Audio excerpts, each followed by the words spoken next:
ficaria... Em 2014 o senhor lançou o Ditadura Brasileira, Sim. 1964, 1985, a democracia golpeada à esquerda e à direita. Verdade. E nessa obra o senhor argumenta, um dos aspectos da obra que causou muita polêmica naquele ano, de comemoração dos 50 anos do golpe, foi o argumento de que ao longo dos 21 anos de regime militar, o senhor considera que apenas entre 1968 e 1979 nós podemos considerar esse período de 10 anos como ditadura. Perfeito. Os anos entre 1964 e 1968 não seriam ditadura, nem o período após 1979, a partir do dia 1º de janeiro, o AI-5 deixa de ter validade, o senhor não considera como ditadura.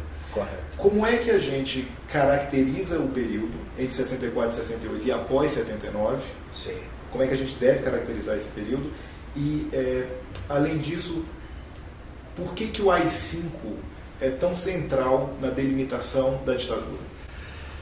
Olha, é difícil, eu divido então o período de 64 a 85 em 3 momentos. O primeiro, 64, 68.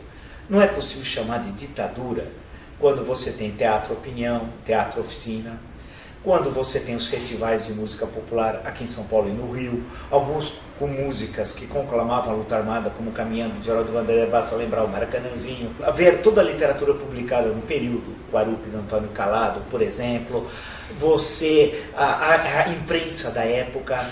Em suma, se você passa um leque enorme no campo político, cultural, chamar de ditadura tudo aquilo que teve naquele momento, né? Ou seja, você tem uma explosão cultural de esquerda, né, que não é possível chamar de ditadura, você não tem peças de teatro, como eu falei, shows e publicações de clássicos da literatura de esquerda e por aí vai.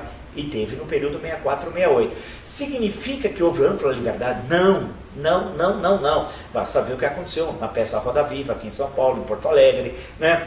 Basta recordar a Civilização Brasileira, a grande editora, que nós devemos muito ao Eno Silveira, para civilizar o Brasil, o que aconteceu na livraria, na editora, os ataques, censura. Mesmo no meio de tudo isso, você teve tudo isso que eu disse anteriormente. Ou seja, então você tem uma contradição. Era ditadura? Não. Era democracia? Não. Era o quê? Era um autoritarismo, mas em que ainda você tinha resquícios da Constituição de 46, a Constituição mais democrática até aquele momento da história do Brasil, que permitiu esses movimentos no campo da política, da cultura, das artes plásticas, a lembrar grandes questões que ocorreram também no período tal. Então não é possível chamar de ditadura isso. O historiador não passa num curso de ciência política da primeira aula. Aí eu recomendo, com muito cuidado aos meus colegas que chamam de ditadura esse período, consultar, se eles quiserem, o dicionário de política, por exemplo. Vamos pegar uma coisa mais iniciante. E o verbete.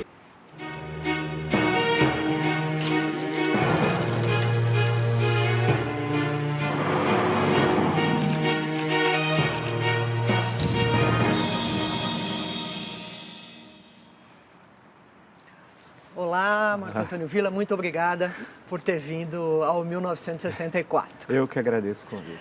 Villa, o seu livro, que tem um nome comprido, Ditadura Brasileira, 1964-1985, a democracia golpeada à esquerda e à direita. Decorei! Ele, já no título, ele tem uma divergência, vamos dizer assim, já mostra que vai haver uma divergência com outras visões dentro da historiografia atual e talvez passada sobre o golpe de 64. Perfeito. Golpeada à esquerda e à direita. Por quê? Eu acho que essa é a questão central, né? O livro justamente tenta dar um apanhado, primeiro da queda de Jango, e fazendo uma leitura distinta em relação a todas que existem, que em parte é produto de um outro livro meu, há 10 anos atrás, chamado Jango, um perfil, que saiu pela Editora Globo. E a análise do regime militar também é muito diferente. Que eu parti do pressuposto, na verdade, eu parti da ideia, e o título provocativo é de um artigo publicado na Folha de São Paulo, e que deu uma enorme polêmica, e a partir dali... Artigo seu? Com o mesmo título, chamado Ditadura Brasileira, pouco depois de um editorial do jornal Folha de São Paulo, em que havia e era uma palavra equivocada, infeliz, a expressão dita branda tal, que na internet as pessoas atribuem a mim, eu nunca escrevi dita branda. E eles vão repetindo, chega um momento que vira verdade. E esse artigo faz tempo ou foi recente? Foi em 2009, tá, se não me tá engano. Bom. Aí, a partir dali, eu estava há muito tempo querendo escrever sobre a ditadura tal. Sei. Eu tinha escrito sobre o governo Jango, e aí eu aproveitei e fui estudar com mais detalhe o regime militar. Eu acho que é provocativo no seguinte sentido, não há, primeiro, nós tínhamos uma tradição no Brasil de golpe militar, era uma espécie de carta na manga. Você estava fazendo política, quando você perdia uma eleição, você sacava a carta na manga, que era o golpe militar. No nosso site a gente tem recebido muitas intervenções, Sim. e sobretudo de jovens. Sim. Garotos jovens entre 16 e 20 anos escrevem para o site, às vezes agridem o site, às vezes contestam o site e acusam o site de não ser supostamente neutro. Sim. Né? O que causou uma certa surpresa entre a gente. E o seu livro aparece muito indicado por esses garotos quando a gente lançou a primeira ideia de que seria entrevistado o professor X ou o professor Y, eles sempre intervinham, falavam assim, vocês têm que entrevistar o Marco Antônio Villa, vocês têm que... porque o livro do Villa sim é a verdade e tal, então existia uma perspectiva assim. Sim. E parece que é uma leitura pobre, inclusive, do seu livro, porque eles utilizam o seu livro para justificar a prática de tortura, para justificar a tortura.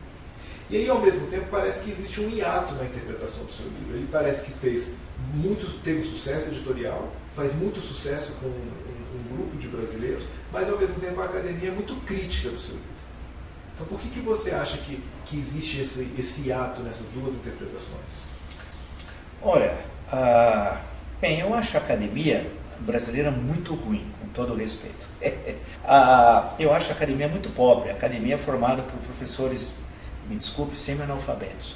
Por outro lado, os que defensores do regime militar, muitas vezes, fazem uma leitura pouco crítica, não entende o livro, né?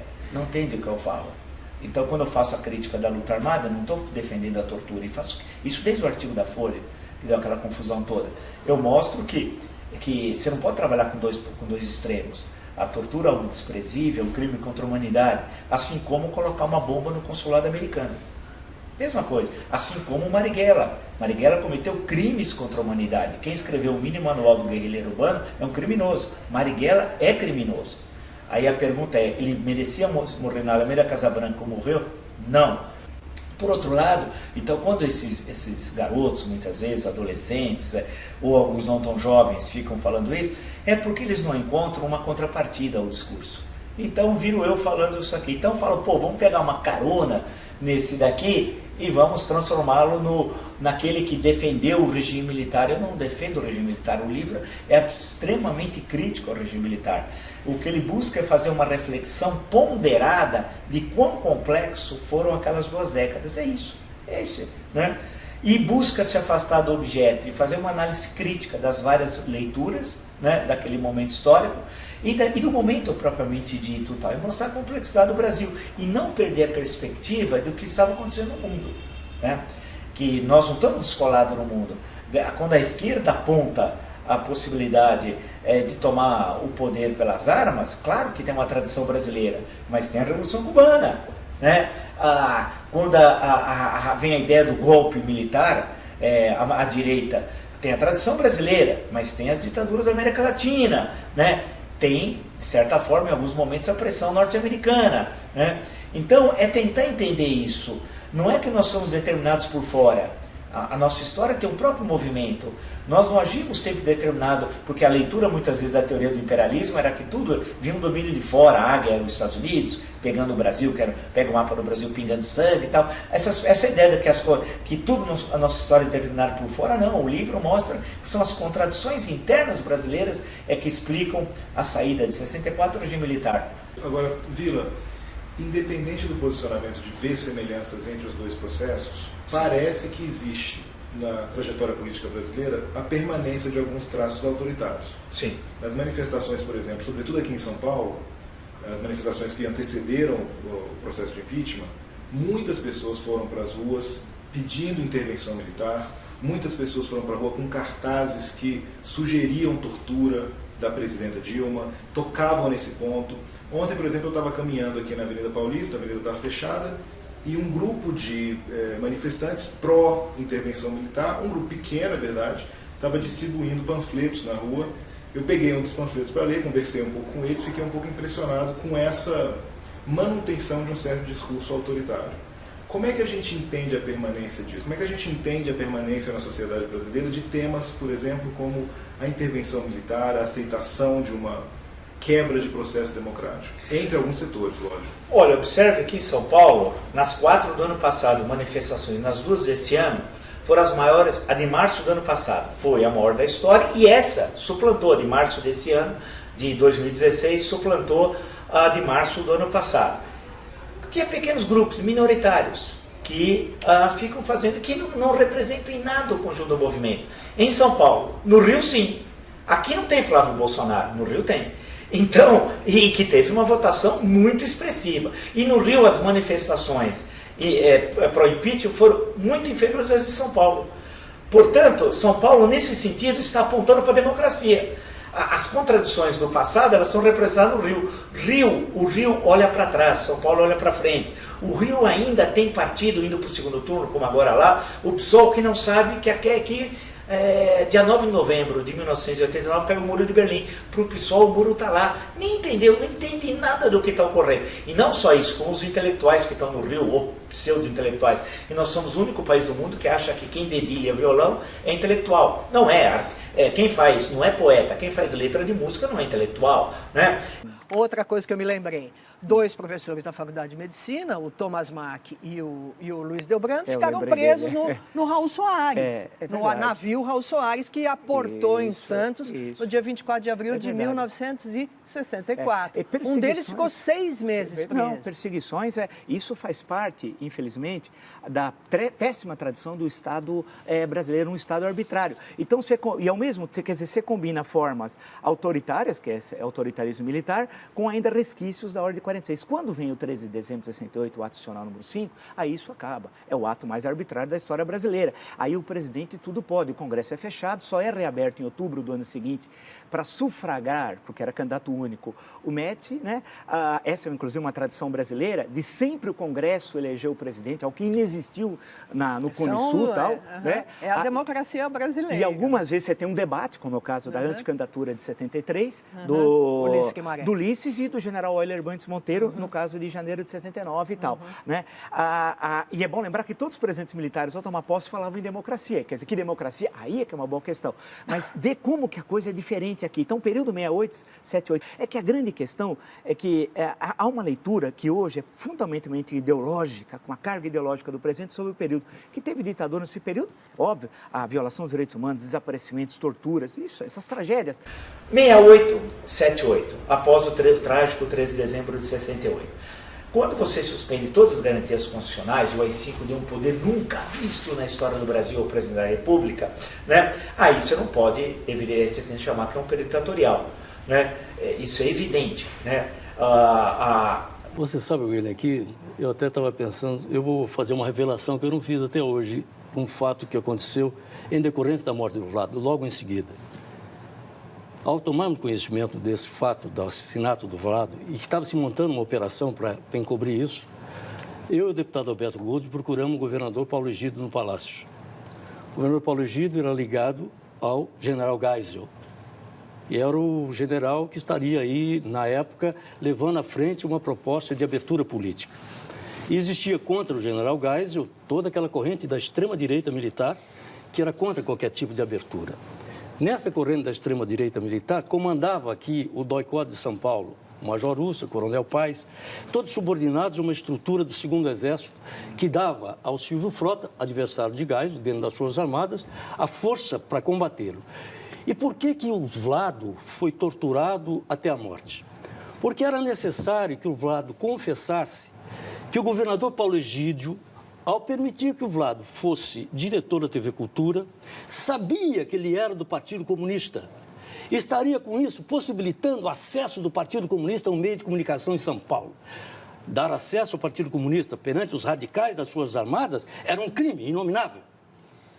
E nós fomos ao governador Paulo Egídio, Goldman e eu. Goldman está aí. Não é? E o governador chegava da sua fazenda quando nos reunimos com ele e relatamos os fatos que aconteceram lá no DOI-CODE, que tivemos conhecimento com a saída de alguns que tinham sido presos junto com o Vlado. Quando o governador tomou conhecimento de que o processo dentro do DOI-CODE visava obter informações para desgastá-lo e ao general Geisel, junto ao Exército e às Forças Armadas, na briga de poder que existia, ele pediu licença para nós, imediatamente, ficou lívido, saiu da sala, nós esperamos, ele voltou e disse: já comuniquei a quem deveria comunicar o que vocês me trouxeram de informação. Pouco tempo depois, em função de outros episódios, cai o comandante do 2º Exército por decisão do general Geisel. Acho que foi bem lembrado o que o Ayrton destacou. Acho que lembrar que tudo começou com um discurso de 5 minutos do deputado Vadielu, né? Tudo começou, o final do processo, evidentemente, né? O Vadielu, em nome da liderança da Arena, partido do regime, fez um discurso de 5 minutos, acusando que a TV Cultura não tinha ido cobrir uma inauguração no interior de São Paulo de uma obra da Sabesp, de saneamento básico. E dizendo que a TV Cultura era dirigida, o Departamento de Jornalismo, por um comunista, que ao invés de cobrir o que o governo da Arena fazia, inaugurando a obra da Sabesp, nos seus telejornais mostrava só a miséria e pobreza existente no Brasil. E que, portanto, era uma atuação comunista. Nisso, o deputado estadual também, José Maria Marim, pede uma parte e reforça o que diz o deputado Vadielu tal. E eles usam um jornalista, é importante lembrar as contradições, de um jornal chamado Shopping News, a coluna 1 de um jornalista chamado Cláudio Marques. E eu li esse jornal, que era entregue gratuitamente, que toda semana chamava aqui de TV Viet Minh, né? E a todo momento dizia que devia ter uma intervenção, cadê a ação das autoridades contra o comunismo e tal. Aí vem toda a pressão da polícia. É bom lembrar que o jornalista Vladimir Herzog foi voluntariamente, né? Foi voluntariamente para fazer o depoimento, e houve o assassinato no dia 25 de outubro. Mostrar que esse regime tinha essas contradições destacadas aqui pelo Ayrton tal. Você tinha aqui uma presença no 2º Exército que queria impedir qualquer processo de lá na frente de abertura, era o que era chamada de extensão lenta, gradual e segura, né? O discurso do Vadielu faz um ataque violentíssimo ao Paulo Egídio, dizendo onde já se viu um governador da Arena permitir, e ao secretário de Cultura, devemos lembrar o nome, José Mindley, né? Que é considerado por essa extrema-direita como comunista. Para eles todo mundo era comunista e tal. E a missa, essa do dia 31 de outubro de 1975, é um momento histórico, tem de ser lembrado, e aquele momento de defesa das liberdades democráticas. Acho que é um momento da história da luta pela democracia no Brasil. Né? E tem a extrema-direita que sempre apostou na repressão, na violência, né? E que nunca foi um elemento dominante, vale lembrar, no conjunto do regime militar e tal. Eram elementos sempre relegados a plano secundário da estrutura de poder. Agora, a questão, portanto, quando eu falo, quando vem termina o AI-5, você não pode chamar de ditadura, porque eu nunca vi ditadura quando você tem o ato número 11, que restabelece as imunidades parlamentares. Agora, não pode falar ditadura 79. Por quê? 1º de janeiro, restabelecida imunidade parlamentar. Quem chama de ditadura não sabe nada de política, de história. Então, chamar o período 79 a 85 e em 84, especialmente entre janeiro e abril, a campanha das diretas. Quer dizer, mas isso já era o fim da ditadura. Mas não é mais ditadura. Tá bom. Okay. Porque não existe ditadura com liberdade, com comício, com 1,5 milhão nas ruas. Não há na história do mundo, nem na ditadura romana, que tinha outro caráter. Né? Onde é possível chamar de ditadura quando teve a anistia de agosto de 79, que traz ao Brasil todos banidos, caçados, exilados, cerca de 10 mil? Como é possível? Eu vi aqui discurso do Luiz Carlos Prestes e do Gregório Bezerra, que para nós eram figuras míticas, eu queria conhecê-los, né? Voltou todo mundo, Miguel Arraes, a chegada do Arraes em Recife, por exemplo, né? Leonel Brizola, o retorno de Leonel Brizola, que o grande inimigo para o regime militar não era o PT, essas coisas, era o Brizola. O PT estava nascendo nessa época. O PT nasceu no Colégio de Freiras e terminou numa casa de tolerância, mas a construção, a luta pela democracia não foi feita por esses que se dizem vencedores. Esses são os derrotados. Os vencedores foram os parlamentares do MDB, que ninguém fala. A luta heróica de vereadores, deputados estaduais, federais, senadores. E eu, no meu livro, resgato 2 só. Lisanas Maciel, que foi um brilhante deputado federal pelo Rio de Janeiro, e a figura de Paulo Brossard. A coragem desses. Citei 2 como exemplo, que nós tínhamos muitos tal. Quantos não foram? Eu queria alguém ter coragem, em 1970, no interior aqui de São Paulo, abrir um diretório do MDB. O padre na missa ia falar, não se misture com aquele homem perigoso que abriu o diretório do MDB e tal. Então, esse é o MDB, é o papel da Igreja Católica fundamental, e no caso de São Paulo, a figura épica de Dom Paulo Evaristo Arnes, do movimento estudantil, do movimento sindical, dos intelectuais, jornalistas, artistas, da dona Terezinha Zerbini, que abriu aqui o movimento feminino pela anistia. Todos esses estavam falando em quê? Democracia, respeito ao voto. Os grupos de luta armada desprezaram. Que deveria ser combatido da forma como foi, o livro deixa claro, não, o livro fala das torturas, da violência, da repressão do Estado, né? Coloca isso muito claro, tal, diz que, porque a grande questão é que a leitura da ditadura, por incrível que pareça, permanece até hoje, ela trabalha com 2 polos, ou é a leitura do Ustra, ou a leitura de grupos que são tributários da luta armada, que imputam a luta armada algo que ela nunca fez. A luta armada não estimulou a luta pela democracia, ela desprezava a democracia. Né? Quem matou um menino aqui no segundo exército recebe indenização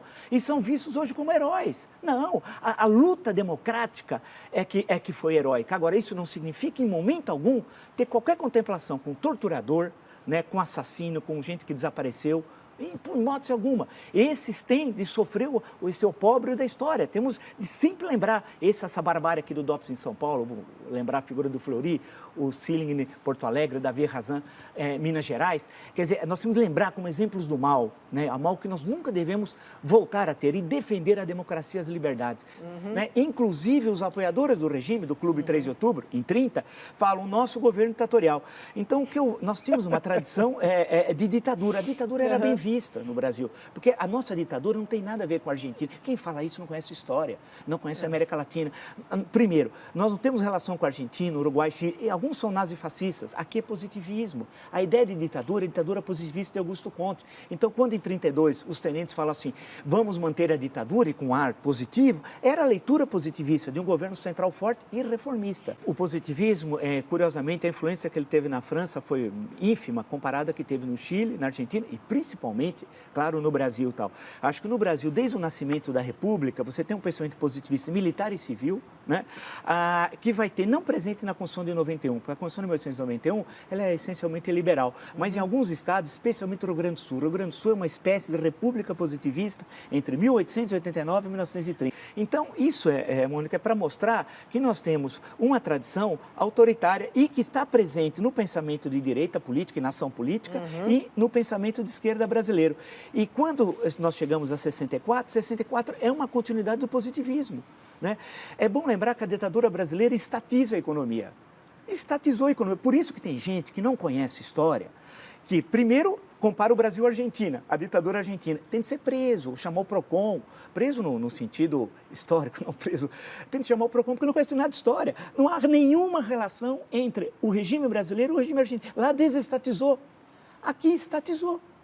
Lá acabou com o ensino público do 3º grau, aqui expandiu a universidade pública de 3º grau, aqui modernizou a economia, ampliou, diversificou a economia. Lá a economia, a indústria foi duramente, quase que destruída, a indústria argentina. Então, se você for comparar, as bases ideológicas da ditadura brasileira eram uma e da Argentina, por exemplo, eram outras tal. Isso quer dizer que não havia contato entre os governos? Não, havia pouco, muito pouco contato. Eu gostaria de saber se na Argentina teve diretas já, se teve no Chile, no Uruguai, no Paraguai, porque tem aqueles também que dizem que as ditaduras de Cone Sul, entre parênteses, Brasil e Argentina, não sabem o que fala.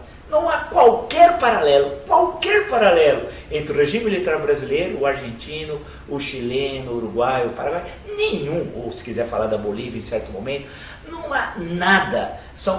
As Forças Armadas brasileiras, elas tiveram uma outra formação que não tem paralelo com o Chile, por exemplo, ou com a Argentina. É necessário conhecer a estrutura. Enquanto na Argentina o regime militar desindustrializou, aqui industrializou.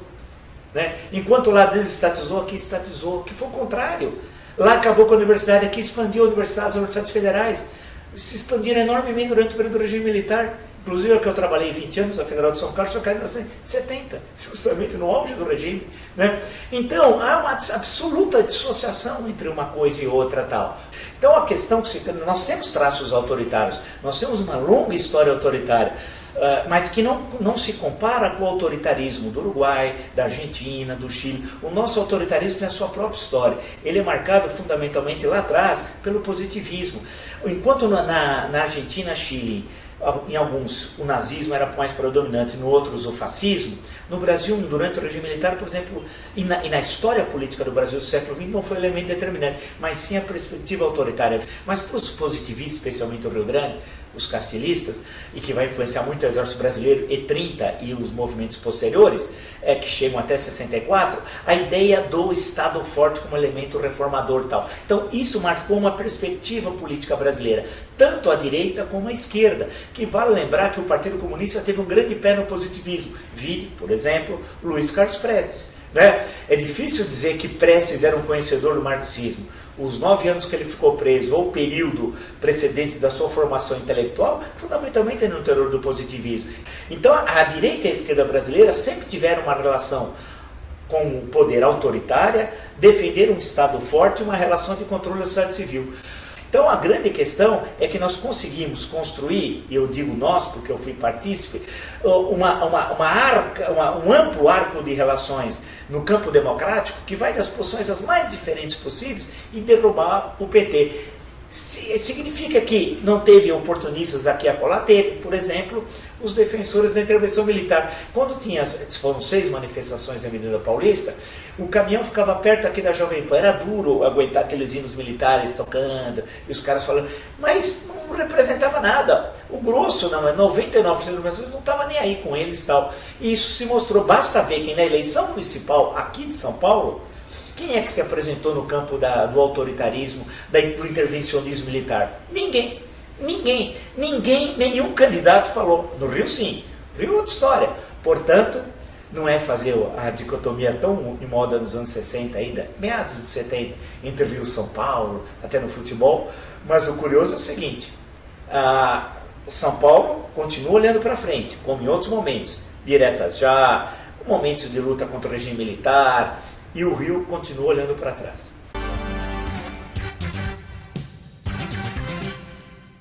Bem-vindos, alô, a todos vocês, ao Globo News Painel, aqui no estúdio da Globo News de São Paulo. Nas últimas semanas e na semana que passou, a Comissão Nacional da Verdade aqui no Brasil atraiu boa parte do noticiário. Em primeiro lugar, porque o trabalho dela foi prorrogado até o final do ano que vem.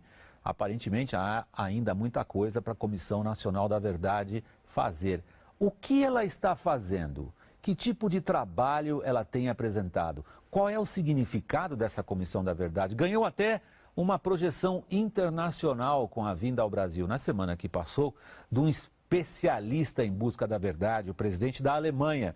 Durante o programa vocês vão saber um pouquinho mais a respeito desse especialista. Em primeiro lugar, eu quero apresentar os nossos participantes, nossos 3 convidados aqui em São Paulo. Vou começar a apresentação deles por José Arthur Gianotti. Ele é professor de filosofia da USP e pesquisador do SEBRAP. Está conosco também o historiador Marco Antônio Villa, que é professor da Universidade Federal de São Carlos. E um cientista político é o nosso terceiro convidado, ele é Rafael Cortes, da Tendências Consultoria. De saber o que realmente aconteceu, para que nunca aconteça mais. Vila, não sei se você se associa à interpretação ou à resposta do Gianotti a essa pergunta inicial. Para que serve uma comissão da verdade? Sim. Corremos o perigo que ele menciona, em vez de procurarmos a verdade, procurarmos, se eu interpreto as palavras dele corretamente, a revanche?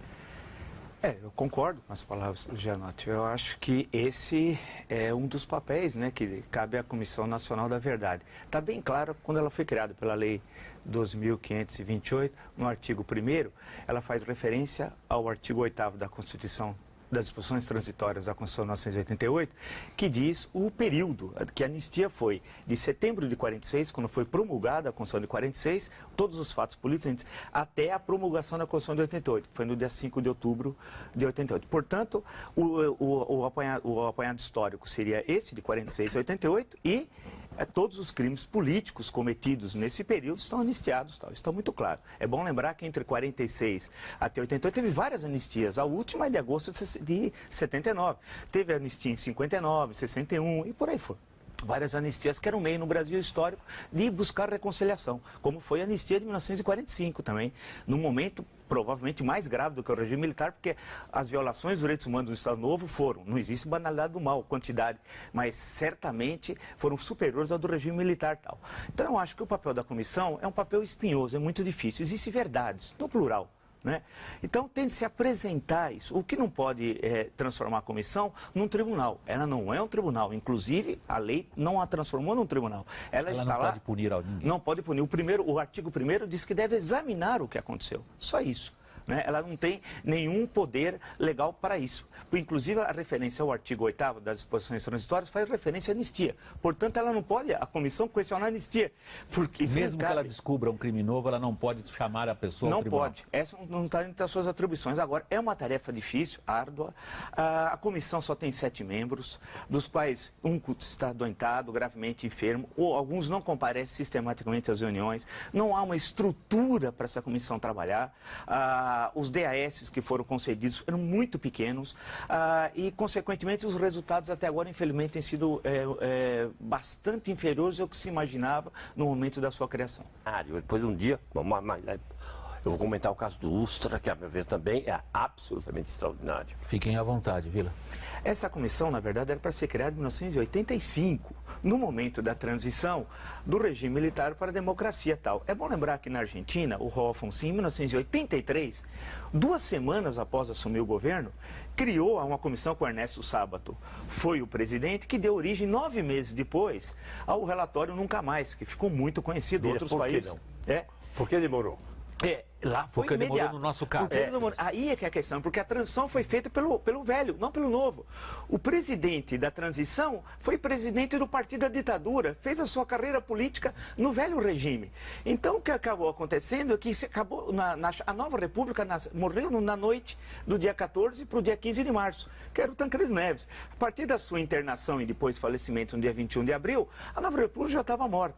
Então a transição foi feita com a predominância do velho regime na nova ordem, que não ia tocar nessas questões. Vale lembrar que em 45, quando caiu a ditadura varguista, o sanguinário Estado Novo, que a gente tem sempre de lembrar, a barbárie do Tribunal de Segurança Nacional, 4.000 condenados, 10.000 processados e etc. Não havia lugar até para tantos prisioneiros, você colocava até em navio, como no Raul Soares.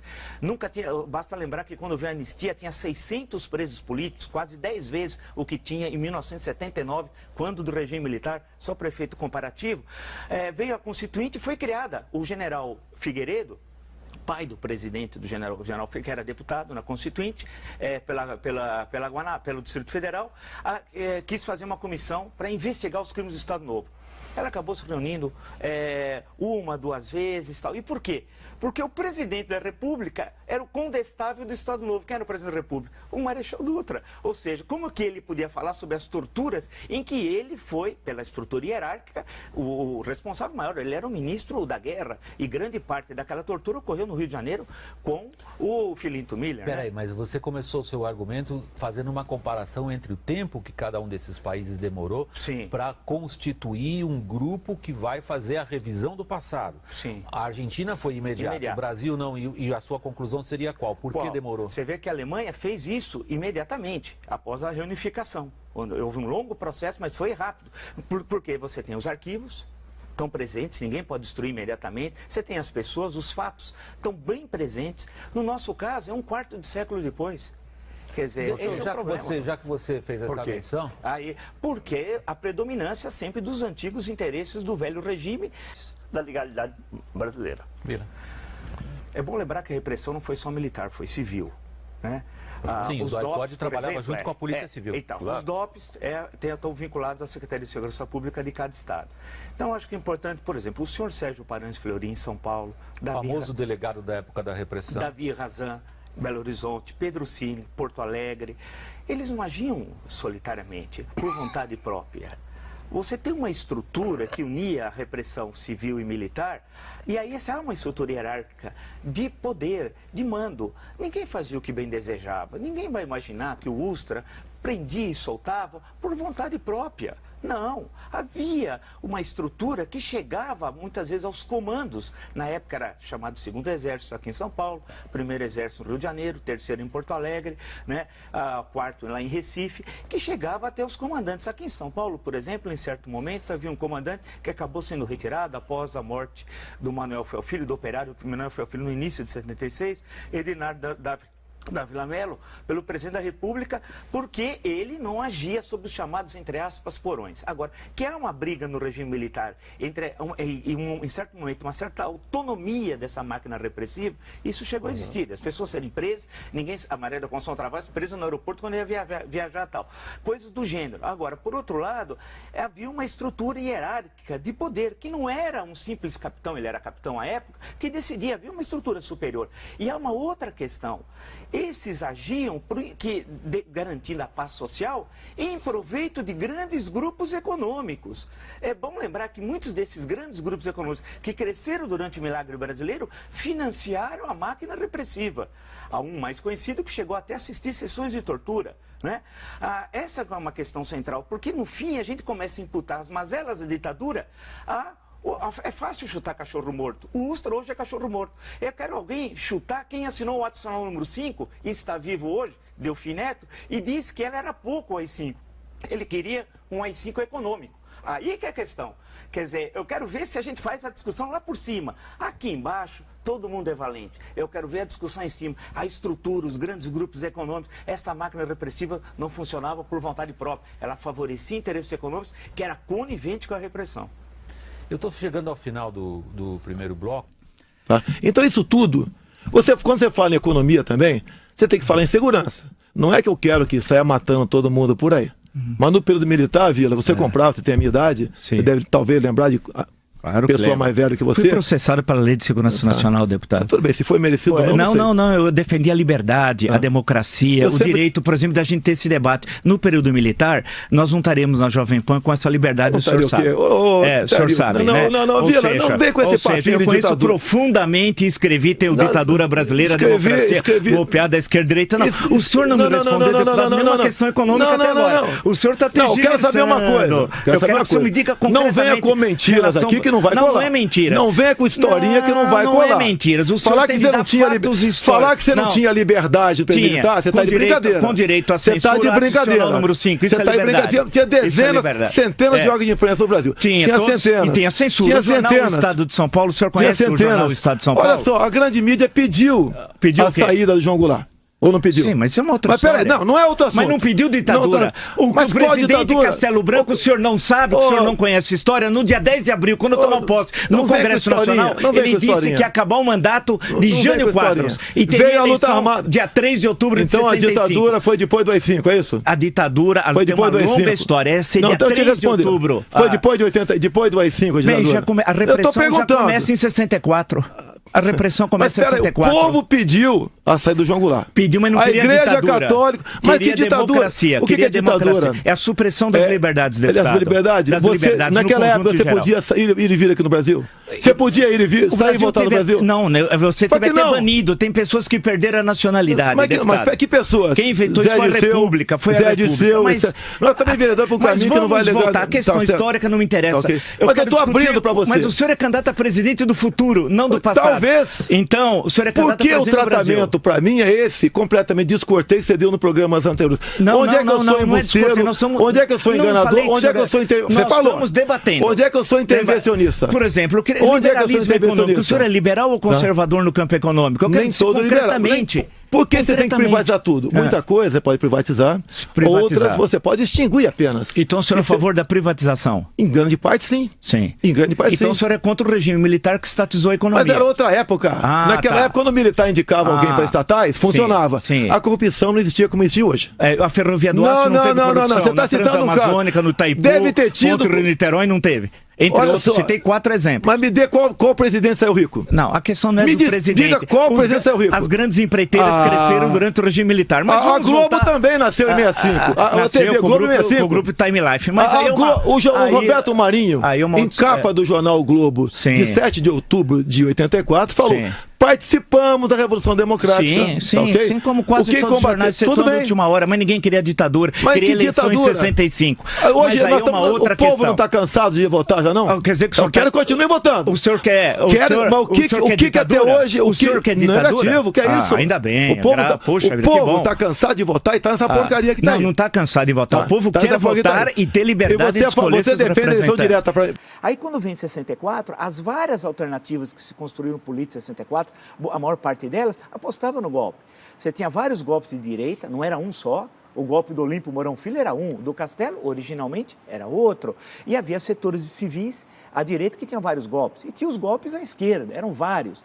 Então nós temos uma conjuntura em que levar ao golpe era a tradição. E 64 imaginava-se, quando você vai à conjuntura, que era uma intervenção cirúrgica de curta duração. Ou seja, você tira o presidente, assume o presidente da Câmara dos Deputados, que era o sucessor legal, o Ranieri Mazzilli, ele governa até a eleição feita pelo Congresso em seguida, 10 dias depois, do Marechal Castelo Branco, que no discurso de posse foi muito claro.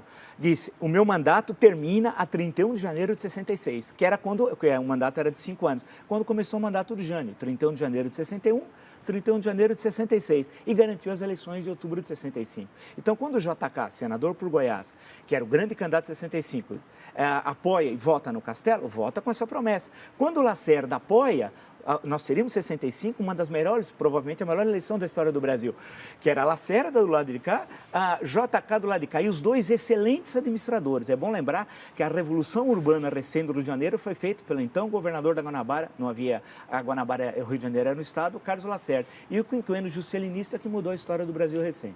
Então, portanto, eu sei que eu remo, usando uma expressão leninista, eu remo contra a corrente, tendo essa outra leitura, porque é mais fácil fazer o discurso do óbvio, mas é o discurso falacioso e que, no fundo, reforça a tradição autoritária brasileira.